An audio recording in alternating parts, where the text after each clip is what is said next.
Center for a great announcement. I want to say three things to the community. One is that we understand that time is of the essence and is so valuable for all of our families and students and staff. Every minute matters, and our goal in transportation is to get your students to school safely and back home again safely. Sometimes in the beginning of the year that can lead to some delays, and we've experienced those. Overall, we feel like performance is good, but it's not as good as it could be. So today's announcement really is addressed at optimizing performance and improving our on-time performance for everyone.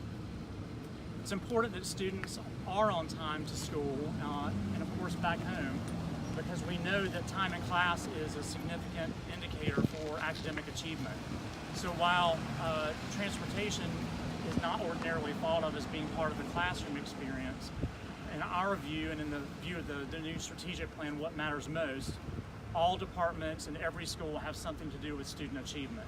So today's announcement is a part of boosting student achievement, even though that might not be immediately thought of by most people.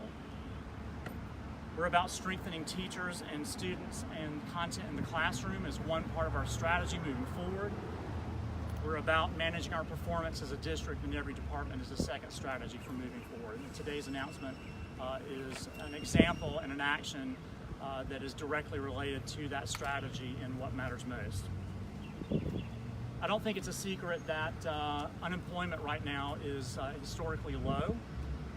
That in our market, meaning in the southeast, but especially here in the Charlotte-Mecklenburg area, that competition for drivers or those with CDL licenses and other licenses that are professional driving qualifications is extremely competitive. We're a transportation hub. Competition for drivers that move freight and from warehouse to warehouse and out of state is fierce. We have a growing mass transit system, and our partners at CATS are out there looking for qualified drivers. So it's important that for them too, that everyone arrives safely to their destination on time.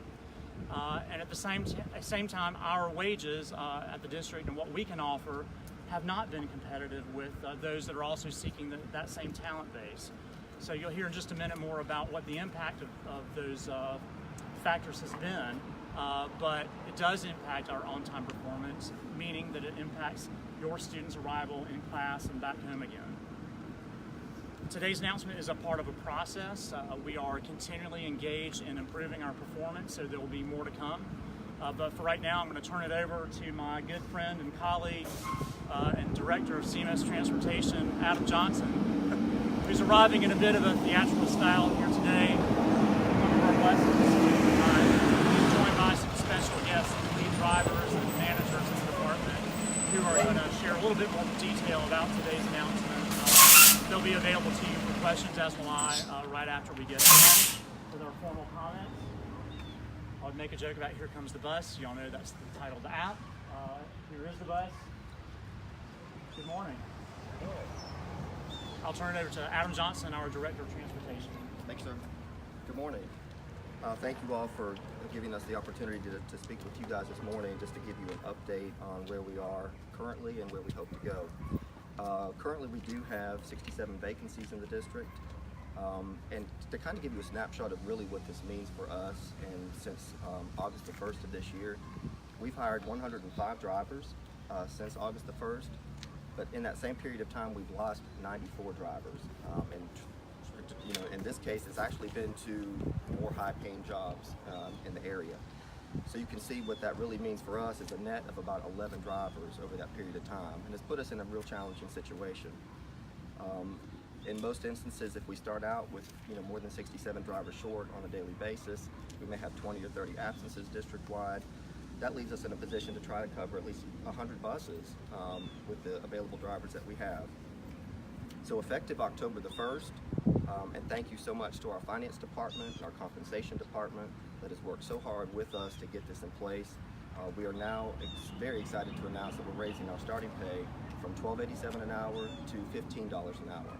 So that is effective October the 1st. All of our drivers that are under that $15 an hour mark will come up to the $15 an hour mark. Our existing veteran drivers will get an additional 50 cents per hour. And this is an ongoing study. We'll be looking at our compensation for our existing drivers throughout the year, and we'll do what we can to reward our existing drivers, because I have to tell you, the 67 drivers that we're short now, we have to give so much credit and so much praise to those 1,015 drivers that are out there running so hard for us every day, getting kids to and from school safely. Just to tell you a little bit about this, so with this $15 an hour starting pay, that will place us in the position to become certainly competitive with other driving jobs within our county and surrounding counties. It will also put us as the top district in the state for starting pay. We were able to pay for this. The cost was about approximately $2.7 million, and we were able to pay for this all within our own transportation budget. And that was done through redirecting a lot of vacant positions that we still had available to us. So there's no additional cost to the district, so we're trying to do all this within our own house. I wanted to bring the reason we actually pulled up on a bus today. I brought with me one of my teams here. This is the Garinger Transportation Area, and this just lets you know how we were able to get this done. It is a team effort.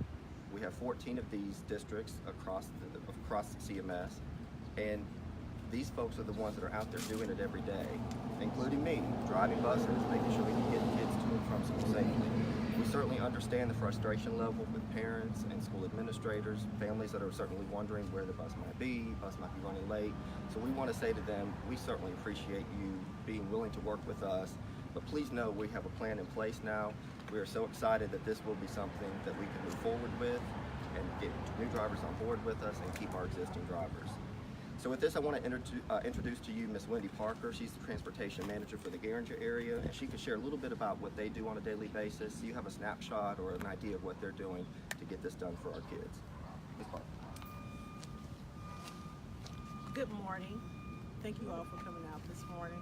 First, I want to introduce my staff. We have a staff of 5 people. We have my QST, who's our quality support technician, Mr. Rodney Irvin.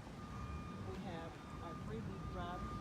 We have Ms. Alicia Gillespie. We have Mr. Noah Bigby and Ms. Denise Wynn. And of course, our operations technician, Mr. Monica Blakely. On a daily basis, because of the shortage, our staff is usually out on the buses.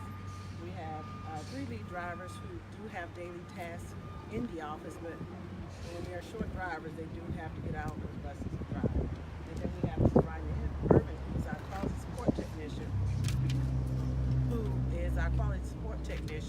also, when it's a last resort, we have to put him out on the bus. So that, in terms, leaves my operations technician, Mr. Monica Blakely, in the office by herself, trying to answer phones and answer the radio while I'm out at schools trying to check on different issues. So with that in mind, we definitely understand why parents are discouraged and frustrated, but please understand, we're trying to run an operation with a shortage of drivers with one person in the office, trying to maintain and answer the phone calls, as well as trying to assist our drivers when they're out on the road. Excuse me. So with that said, when we're trying to cover due to the shortages, we have to combine routes, and we also have to do what we call double backs, where we have to go and pick up one group and then drop that group off and then come back and get the second group and then drop them off. Now when we're doing this as managers, we try to do all that we can to minimize the delays for the students. So we definitely assess what's the best routes to double back and to combine, so that we can make sure that our students get to school in the mornings on time and get home at a timely manner. So with this pay increase, what does that do? That definitely shows that we are going to be competitive in the job market, as well as with this new starting pay. This helps us to be able to recruit more drivers, get good people in with us as bus drivers. And with our current drivers, it's definitely showing them that we do value them, that we appreciate them, and that we thank them for their hard work and dedication that they have currently been doing for us and helping in that key role of educating our students. Thank you. Thank you, Ms. Parker. So the call to action from today is to the community and to you to help spread the word that CMS Transportation is hiring, We have a new competitive wage. This is a part of a process. We'll see continual improvements. But people that you know around you, colleagues, friends, neighbors who want to get a CDL license and help get our students to school and back home again safely, we have opportunities available, and would love your help in spreading that word. We'll take a few questions, and I will turn it back over to Adam right now, and I'll jump in as I need to. How many drivers would you have if you were at full staff? 1,088. And I'm sorry, you were talking earlier about how you were able to make the raise happen, and where is the money coming from? Yeah, so there are a lot of vacant positions that we have within our department that we had allotted for what we would call permanent substitute or floater positions. So we just had to reduce the number of those because they weren't filled anyway to redirect those funds, and we've done what we could to take a fresh look at the way the budget was in our department to see where we could maximize the most bang for our buck, and that really is investing in our drivers. So that's where we were able to accomplish that without having to ask for additional money. Is there a plan to increase it in the future at all? I know CATS is at $17 an hour. Absolutely, and as I said earlier, it's an ongoing study. This was something that we knew we would immediately to address the need to attract good drivers, good quality folks for us, and also retain our good quality drivers that we have with us now. But it is absolutely something that we'll continue to monitor and see what we can do to reward that compensation later on down the road. How fast of a difference do you expect this week? Parents are worried about safety, kids waiting at the school bus. I mean, this is an immediate need. So we have our bus class starting today, full class of 50 folks that are starting today. So they'll be going through that process. We actually expect some of our drivers that have left us to come back to us. So we look at probably the next few weeks, we'll see some significant changes. What is the process? Somebody hears this and go, hey, I might want to do that. What do they do? Certainly go online, our CMS website, CMS K-12 NCUS, apply for a bus driving position. You can also call our transportation number, 980-343-6715. We can help you through the process as quickly as possible, get you in our next class. We're working with our DMV to make sure that we can get 2 classes next month and for November, and try to maximize the number of drivers that we can put out on the So road. it has to be a class you take, and then you have to get a license or something. Very extensive process. We do extensive background checks, drug testing. There's a classroom portion, there's a training portion within CMS, and then road training with the DMV. And that's how you get your CDL? Yes, sir. Now you said that you're trying to be competitive. How far off are you from CATS and others who are paying more? Are they? So CATS, from our understanding, their starting pay for brand new drivers is somewhere in the $16 to $17 an hour range. So at least it gets us in the ballpark that we can start to compete with them. The nice thing about driving for Charlotte-Mecklenburg schools, we don't have any nights, no weekends, so you have a pretty set schedule, paid holidays, good benefits with the state. Almost all of our routes are full-time, so almost 8 hours a day. So that's a nice benefit also with the split schedule. You can have downtime in the middle of the day to do things. So it's a good idea for retirees, veterans, college students. There's a lot of different groups that really could benefit from this type of a job. At one time you talked about making it, I guess this was before you came in, Yes, ma'am. making it full-time, year-round rather.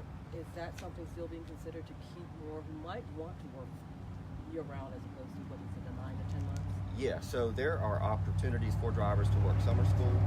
So that's something that we can look at for them, as well as other things that they could do within the district to keep them working throughout the summer. So those are other parts of our plan to look at compensation, as we talked about earlier, to try to keep them interested and keep them working with us. Do you know how many work full-time and how many are working 10 months?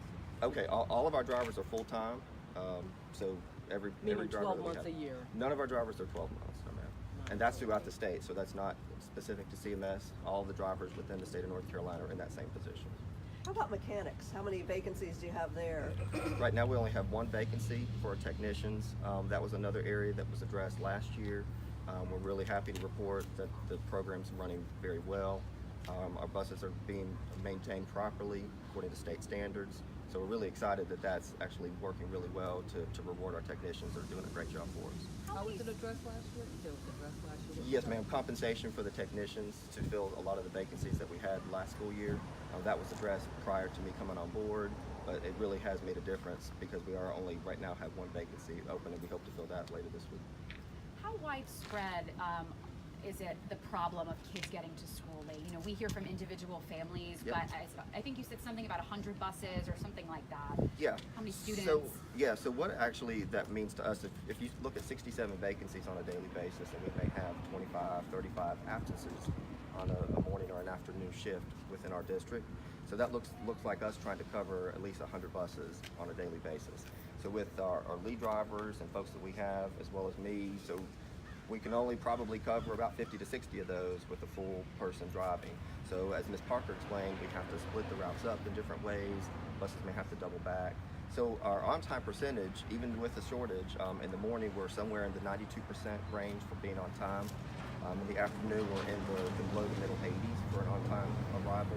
But that does impact families, because if you think about the number of buses that, and the number of students that are traveling on those buses, it could be significant. So, but the nice thing is it's not isolated to one area, it is spread out, and we try not to impact the same group of students all the time. We do try to spread that around to where we can, get everything covered the best way. How many buses rolling on a shift? So with fully staffed it would be 1,088. So with the shortages right now, there's usually about 1,010 or 1,015. How many, 100 buses, how many students would you say that actually impacts? So just looking at the number of students that do ride a bus, and certainly magnet buses may have fewer students that ride. We sort of did a rough estimate. In the morning it could be anywhere from 2,000 to 3,000 students. In the afternoon it could be somewhere between 5,000 to 6,000 students. Now think about, when we're saying late to us, that's anything later than 15 minutes. But we certainly realize, and most of the impact is felt at the 4:15 bell tier, because that's where all the buses are finally getting back to cover those last runs. So we're trying, our expectation is nothing more than 30 minutes, but certainly understanding the absences and traffic, things of that nature that do come up, it can be as long as an hour of a delay. And to clarify communication issues, a lot Yes. of parents upset they can't get answers, they don't know Yes. where their child is. You attribute that to lack of drivers. And it's a perfect example of why I brought my team out here with me. When the lead drivers are out on the road covering routes, the quality service technicians out there also possibly driving, that may only leave Ms. Parker in her office and her operations technician.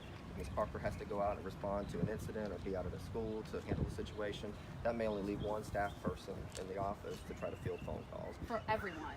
In or just in one her? specific Okay. area. And yeah. how many areas are 14. there? 14. Yep. Okay. So just think about, the level of response is not what we want, and we're certainly going to work so hard to get that back on track. And if, once we have a full complement of drivers, these folks can all be in the office to field phone calls, address parent concerns, and communication will certainly improve dramatically. What is it, 80-something percent in the evening and 90-something percent in the morning? Yes. What's that big difference in the morning? Because in the afternoon, our bell tiers are set up that we start out at our high schools at 2:15, and they're spread out all the way to 4:15. So as the buses are running and doubling back, that's when the later, kind of arrivals start to pile up. So that's why it's a little bit more difficult to get things covered in the afternoon than in the mornings. Couple more Can we talk to one of the drivers? afterwards, yes. Okay. Anything else you can say to parents? I know you've clearly recognized that there are issues, but there were kids this morning getting to school an hour late, missing class, maybe missing breakfast, standing by themselves, elementary kids. Anything else you can say to just really upset and frustrated parents out there? Please reach out to us, whether it's through your area transportation office or calling our main transportation line. We have online feedback forum that I'm always in each day, so I'm responding to parents in real time. Just reach out to us and let us know those significant delays so we can address those immediately. And just know that we certainly appreciate the patience that they've shown to us and the understanding of the ability to try to work this out. It is a monumental task to try to transport, 100,000 students on a daily basis each morning and afternoon. But we're dedicated to their safety first, and once we get the drivers, the communication piece will improve, and certainly the on-time arrivals. Thanks, everyone. Just a couple of closing.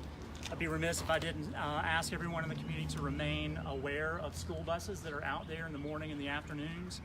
When you see a school bus in traffic, please give it room, especially when it's, of course, the stop sign is out and the arm is out. Make sure that you're observant of traffic laws and keeping our kids and students safe.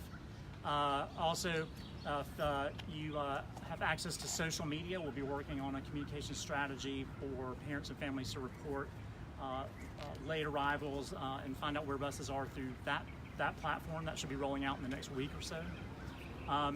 We're happy to take some questions one-off after this.